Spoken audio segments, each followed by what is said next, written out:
I want to paint these chocolates. These are seasonal chocolates from my childhood growing up in the UK, and I love them.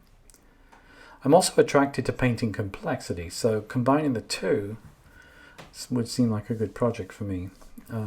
I wanted a reference image that was bright and colourful, but had dark gaps between the chocolates, creating the illusion of depth, and therefore a seemingly endless amount of chocolates inside a tin. I took a dark baking tin, a shallow tin, and poured in the chocolates. The dark tin meant I could layer them 1 to 2 layers deep, but it looked like there were a lot there. Instead, I could have actually layered them deeply had I not eaten so many. I started to rearrange them in a pleasing manner, but quickly realized I was creating patterns. I stopped and shook the tin and just accepted what happened next. The result is much more natural. I placed the tin on the floor, mounted my camera on a tripod, and pointed it downwards from a height of about 18 inches directly over the tin. I zoomed in to almost fill the frame. I have a studio light, a warm LED lamp with barn doors, and I pointed it at the subject from a 45-degree angle off to the side, hoping to get reflections and highlights, and I did. There were many. I took about 8 bracketed exposure photographs. Looking at these photographs, many were overexposed, caused by the bright light, which I had set at its minimum setting. I found the best photograph, which had minimal white in it, by looking at the color histogram. The less white you have in an image, the less overexposed. The next step was to make sure I could actually mix the paint colors I needed. For this, I needed to verify that all the colors in the reference image were within the paint gamut. All this means is that the brightest paints I have need to be bright enough and high chroma enough to match the reference image. I have some high chroma paint, but were they enough? They were not. The pink and red in the image were beyond the reach of the paint. This is not good. The solution is to reduce the exposure on the reference image just enough to bring the reference colors within the reach of the palette. Is this cheating? Yes, it is. The resultant reference was just a little darker than natural, but still looked real enough that I was happy to proceed. I chose a 12-inch by 12-inch panel because it's the closest in shape to the octagonal tin the chocolates are kept in. I'm trying to simulate looking down into that tin. The panel is a 5mm ACM panel cut by me, which means it's not quite 12 inches and it's also not quite square. Luckily, my framer measures all the panels for squareness and compensates. The panel is primed with Gamblin oil ground and not sanded, and this gives me the tooth I prefer when painting. Drawing this was not going to be easy. There are practically no lines. I was like taking a sheet of aluminum foil, crunching it up and trying to see where the lines were. So I projected the reference image onto the panel and with an ordinary pencil traced around all the dark spaces between the chocolates. By capturing the negative space, all of it, I had also captured the shapes.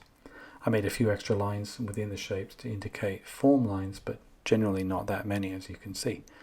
I did label the shapes, O for orange, P for pink, and so on, so that I had less chance of getting it wrong. You could say it doesn't matter if I get the color wrong on the chocolates, but there are reflections of the adjacent wrappers, and so each shape has reflections of its neighbors, so it would be best to get it right, otherwise the reflections won't make sense.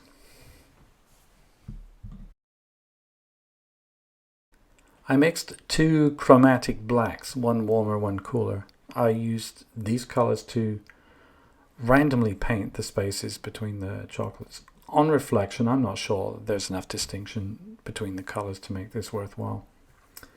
But painting in that negative space instantly helps clarify the drawing. As you can see now, almost all of the parts of the chocolates that need to be painted. I chose the blue wrappers to paint first because there were so many of them, and it's also the darkest color. I generally like to work from dark to light. I also like to finish one area at a time if I can. There's a definite satisfaction and motivation derived from taking one piece of a painting all the way to completion. and for me, and I do this here with the blues, then the greens. For each wrapper, I mixed a string of 4 or 5 values. Typically, this involves one that's barely discernible from black and another that's very close to white. Then 3 in between. You might think there are dozens of colors in each wrapper, and there may be, but I only need a few to render something realistically. There's also some inadvertent blending that occurs on the panel, which adds a few more variations in color. Next was red and orange. These had some colors in common, so I did them at the same time. Looking at the palette during this step, you see more than just red.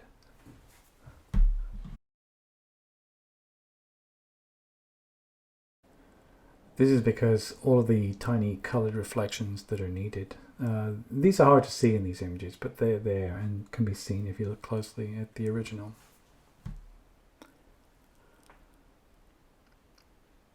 These other colors have more of a subconscious effect, adding to the overall correctness of the piece. Not really something that you might point out as a main element of realism, but little things like that help.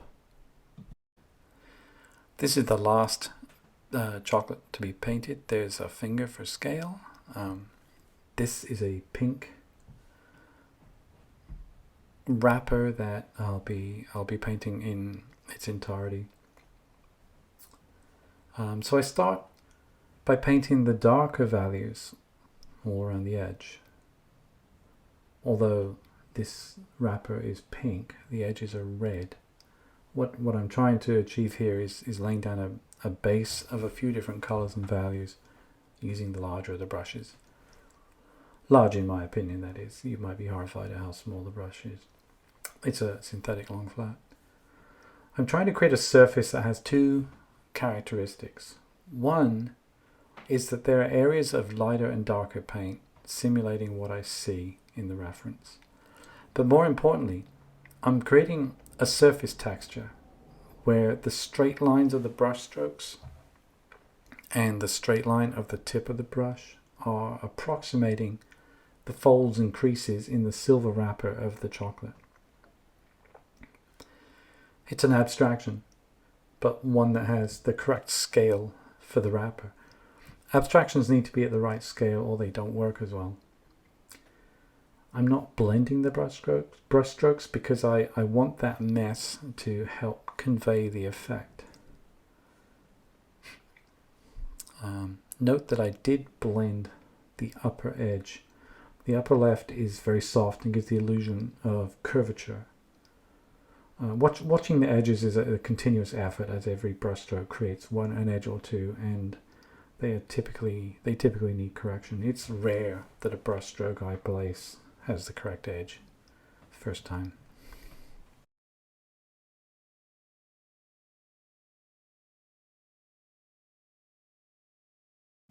So I'm currently painting the outer edge of the wrapper in a couple of different reds, 3 I think.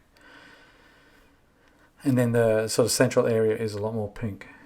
But I'm going to first place down the red and the pink will go over the top.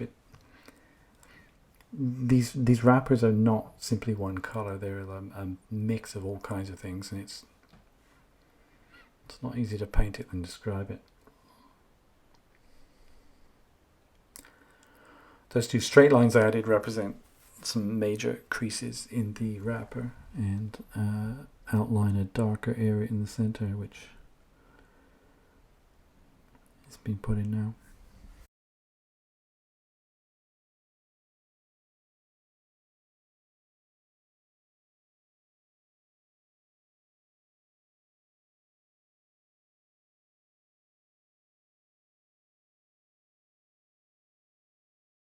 You can see right there on the right that the brush marks are creating some kind of wrinkly wrapper effect. Very subtle, but it is there.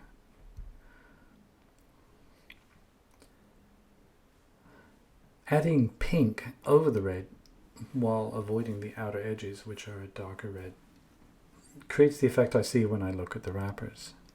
They are silver foil covered in a transparent plastic. So depending on how the light reflects off the foil, the color changes. It also means I'm painting highlights on the foil and a different set of highlights on the plastic.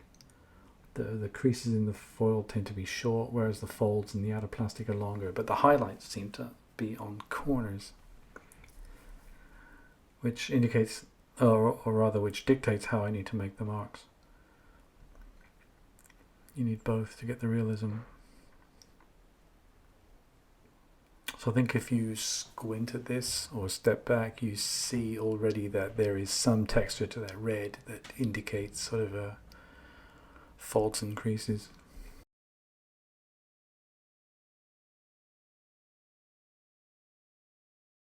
All this, of course, is based on looking closely at the reference and trying to figure out a plan for creating something convincing.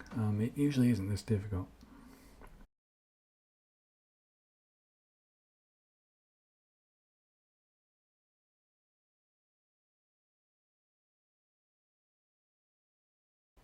I'm trying to create a darker triangle there, but it's somehow not dark enough.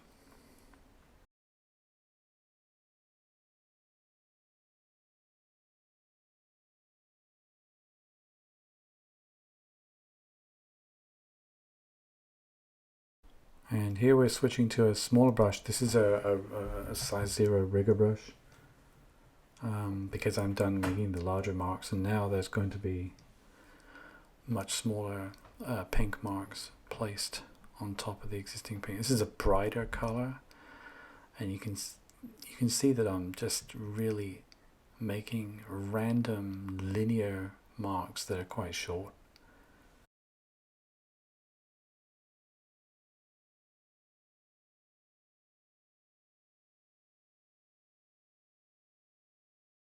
The smaller the brush, the brighter the chroma and the lighter the value.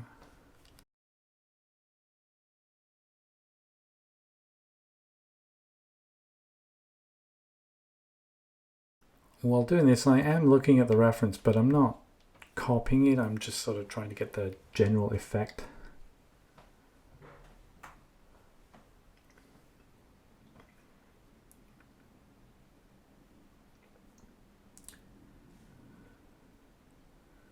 Yeah, at this point it does look like a terrible mess.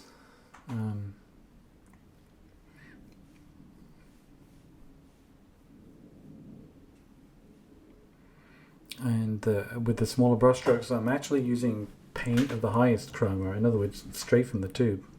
There's no mixing going on with this pink. The mess is to be expected, and frankly it won't get much better. But bear in mind, this is a close-up view of just 3 inches of panel.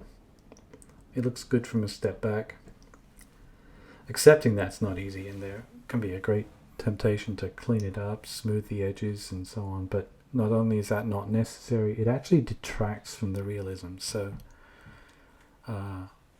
you want brush strokes, you want a mess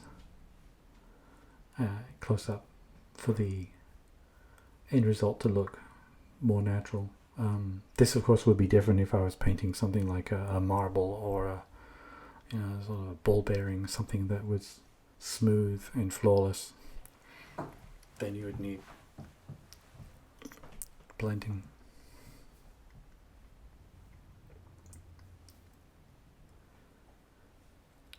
Another problem is that I need to remember that it won't look right until the final highlights go in, which are going to be smaller white marks.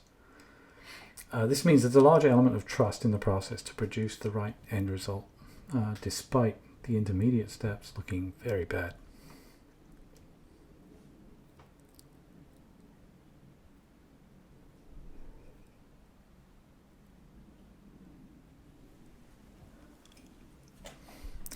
Those marks, those wiggly marks there, are to disrupt smooth areas that should not be smooth, and it's creating more of an illusion of tinfoil.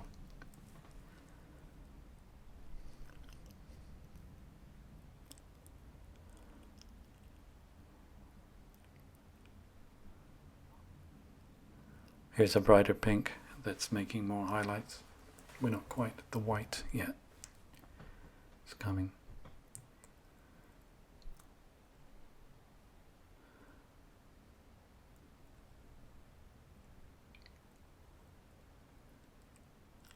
There's a lot of wiggling of the brush and laying down the bristles horizontally on the panel and marks that don't look like they're very well controlled, and that's deliberate. I'm trying to create randomness.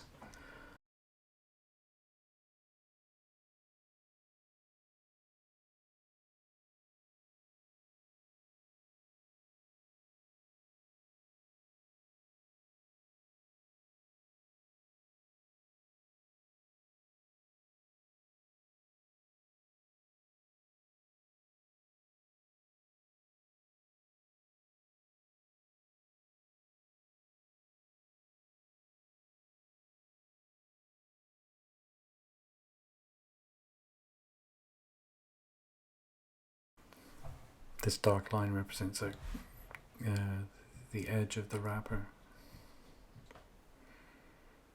At this close level though, it does not look right. But that's okay. It does from afar.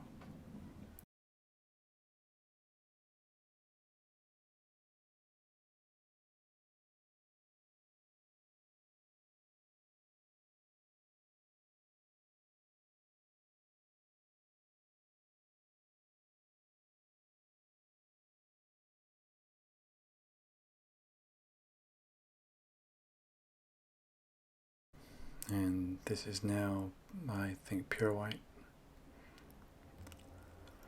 So the higher the chroma, the smaller the marks, and also the fewer of them. So the bulk of it is going to be a dark red, and then progressively there's less and less paint as the chroma goes up.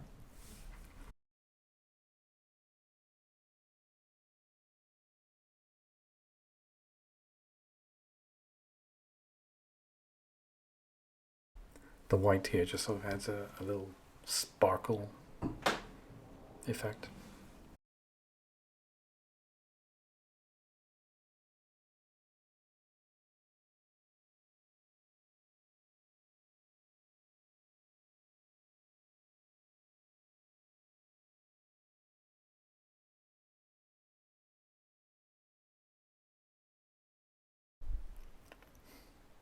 There were, I think, 51 pieces of chocolate in this image, and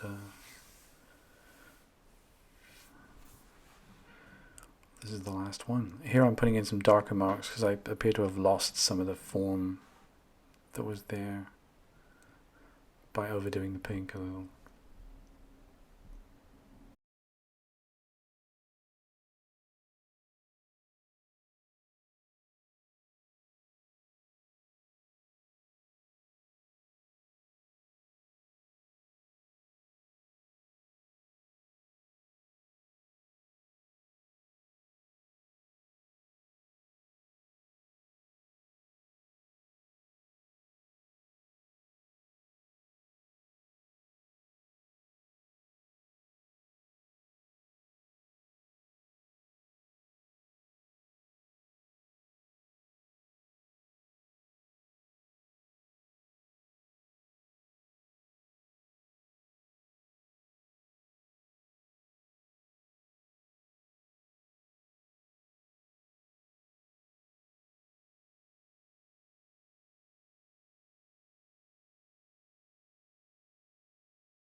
Here is the panel on the easel. You'll see there is a Blackwell MOL system attached, which is essential for detail work, I think. Next to the easel in the background is a light stand with an attachment on top to grip the phone, which I used to film all this. The phone was about 5 inches from the panel and zoomed in while I was behind that, reaching around it to paint. I did constantly knock the phone, which was edited out.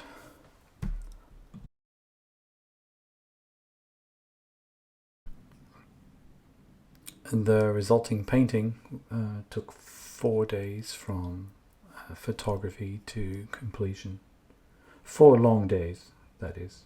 Now it will sit and dry for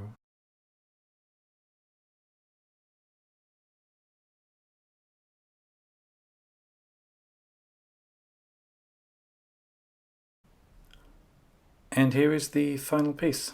Thank you for watching.